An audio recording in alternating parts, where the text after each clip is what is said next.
Assalamualaikum warahmatullahi wabarakatuh. Salam sejahtera bagi kita semua. Kembali lagi bersama kami dalam channel YouTube Ramla Official. Dalam sesi ke-8 pada kesempatan ini, kami meminta kembali kepada rekan-rekan untuk mensubscribe YouTube channel kami sebelum kita melanjutkan materi kita pada kesempatan kali ini. Di subscribe ya.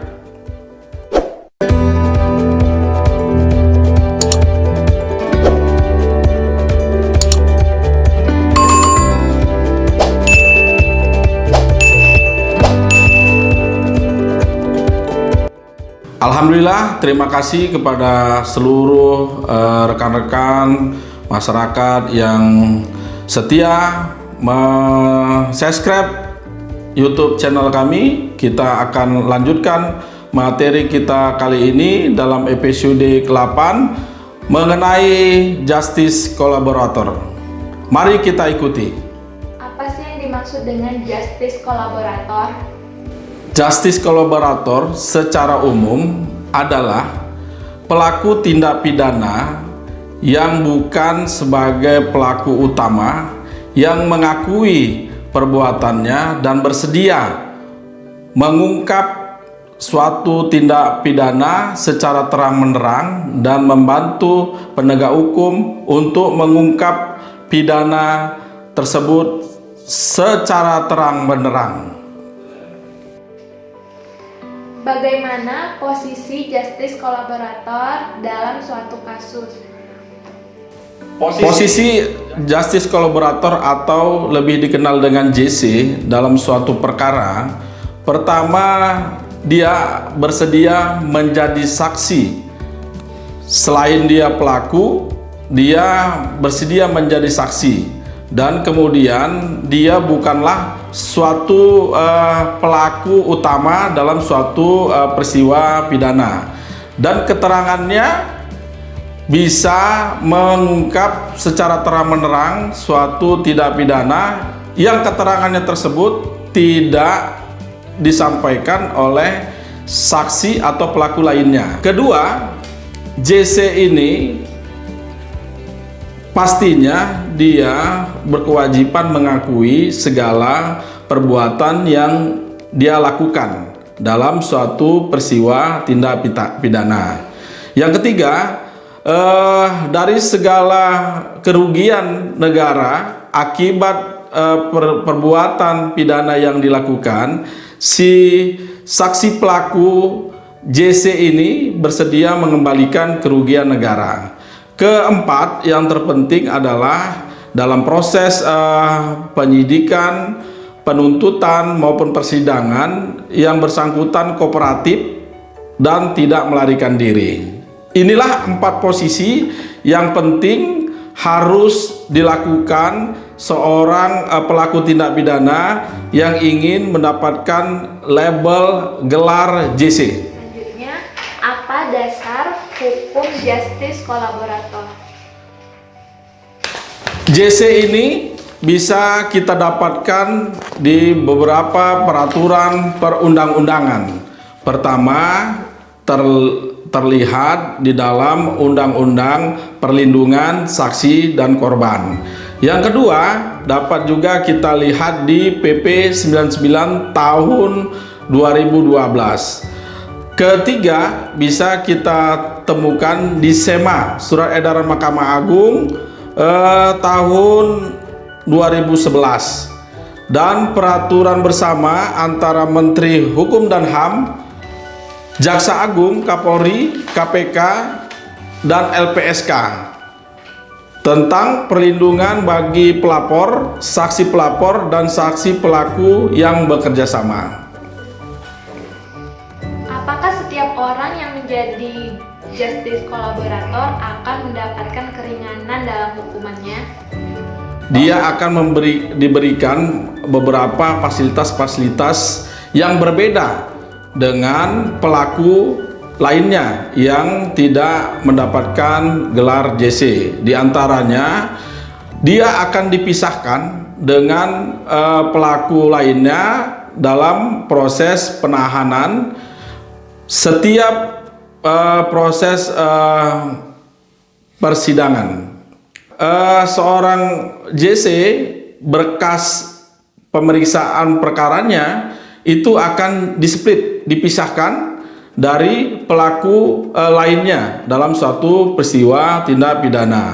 Seorang JC dalam memberikan keterangan baik di depan penyidik, penuntut umum maupun di pengadilan akan diberi ruang-ruang tersendiri yang tidak disatukan dalam ruang pelaku utamanya.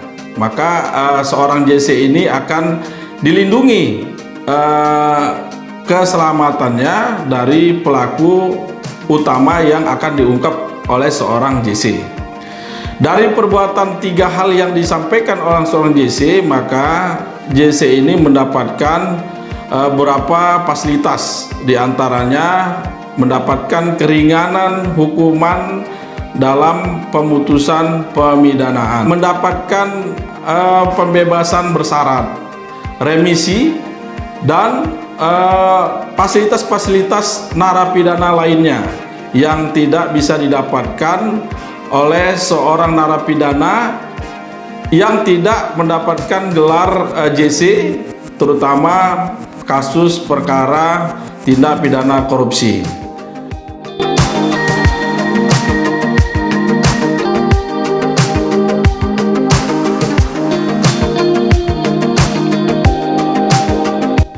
Selanjutnya perlu kami sampaikan, JC ini berguna bukan hanya pada perkara tindak pidana korupsi. JC ini juga berguna bagi perkara-perkara khusus lainnya yang secara tertentu diatur dan dihalangi oleh dikeluarkannya peraturan pemerintah nomor 99 tahun 2012 tentang perubahan kedua atas peraturan pemerintah nomor 32 tahun 99 tentang syarat dan tata cara pelaksanaan hak warga binaan masyarakat, di mana dalam ketentuannya seorang tindak pidana khusus dihalangi untuk mendapatkan pembebasan bersyarat, remisi berkaitan dengan tindak pidana teroris, korupsi, kasus narkoba, dan perkara lainnya yang dapat mengganggu keamanan negara. Dengan diberikannya JC, maka penghalangan fasilitas terhadap narapidana ini, maka itu akan diklasifikasikan berbeda, sehingga narapidana yang mendapatkan JC dia berhak dan mendapatkan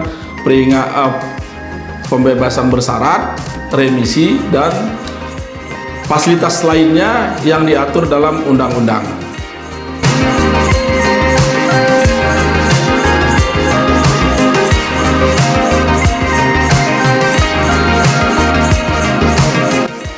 Baik, berikutnya teknis seorang pelaku yang bukan sebagai pelaku utama yang ingin mendapatkan peringkat atau gelar JC, dia dalam proses penyidikan maupun penuntutan atau dalam proses persidangan dari awal telah menyampaikan kepada penyidik, penuntut umum, dan atau di depan majelis hakim bahwa dia memohonkan untuk didapatkan gelar peringkat JC.